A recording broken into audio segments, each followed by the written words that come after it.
This is Taking Stock on Bloomberg. I'm Julie Hyman in for Pim Fox. And joining me for the hour once again, Kerner, social media and internet analyst at Wedbush Securities. And we've been talking about Apple, the hardware side of the business. Now we turn to content, social media, and making money. That's what bottom line is. AppSavvy is a company that aims to connect users and businesses to create a social media marketplace. What the heck does that mean? Well, joining us is Cunningham. He's AppSavvy's co-founder and CEO. So, Chris, obviously you're the perfect person to ask about this. What exactly does your company do? Walk us through it. Sure.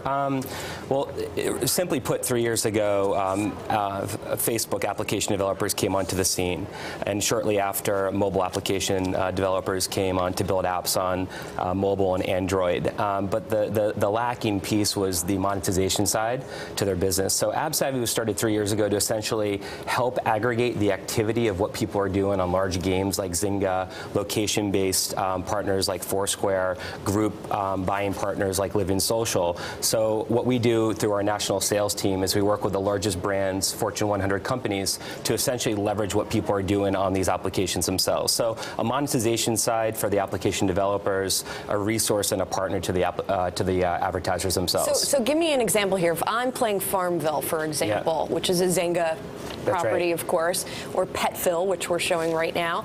I mean, how would I see the presence of one of your clients? Sure. Well, a great example of this is something we worked with McDonald's. So McDonald's, obviously a huge company, wanted to leverage a enormous amount of people at that time. I think about 18 to 20 million people per day, which is enormous scale.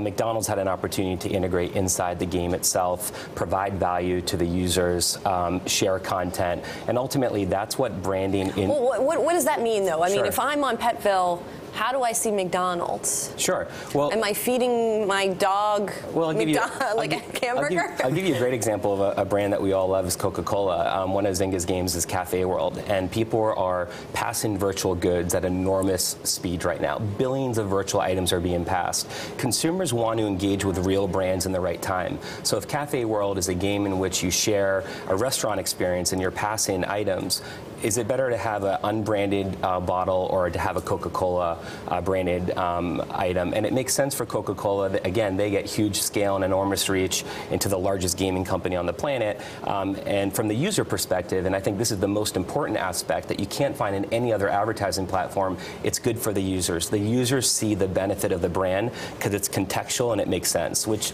in other forms of media it's difficult to do. And Chris, we all know now that people are spending enormous amounts of time on Facebook. 25% of all internet time is on Facebook. How much of that time is spent in the applications and the games? Sure. Well, it's an incredible stat. So if you look at Facebook's numbers today, which is tough to keep track of, but climbing around 700 million, almost 50% of the audience, Facebook's audience on a worldwide level is playing games. 1 out of 4 Americans are playing social games. So the ultimate experience for Facebook users to check in, status update, share content, but outside of that, what else are you going to do? Games are a big aspect of it. Communities are a big aspect of it. Deal buying sites are a big aspect. So the biggest component is that social activity is replacing portals, instant messaging, Google, or I should say search, as far as time spent. Social activities, as far as the biggest stat right now, is outpacing what people are actually doing online. And when you sell this to marketers, what kind of metrics do you talk about that you're going to engage the consumers with? Sure. Well, the standard metrics don't apply here. So we typically look at clicks and impressions as far as banners that sit next to content. This isn't content. This is conversation. So that current playbook is thrown out the window. In this world, it's about new KPIs, key performance indicators that are tied to time spent, to branded crops, to how many dishes were served, how many check-ins are available. The biggest fundamental shift in advertising is happening right now, which is not putting your advertising around content, but actually getting to the activity itself. And as a brand, you can now participate and engage with people in a very meaningful way. Chris, just quickly, I mean, do you find this to be a hard sell to some of the have these companies come along far enough that they realize how important this digital presence is? It's a great question.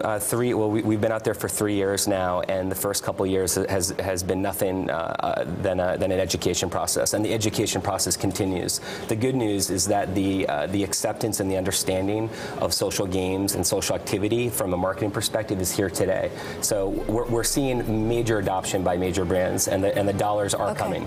Yeah. Chris, thank you so much. Chris Cunningham of AppSavvy. We'll be right back.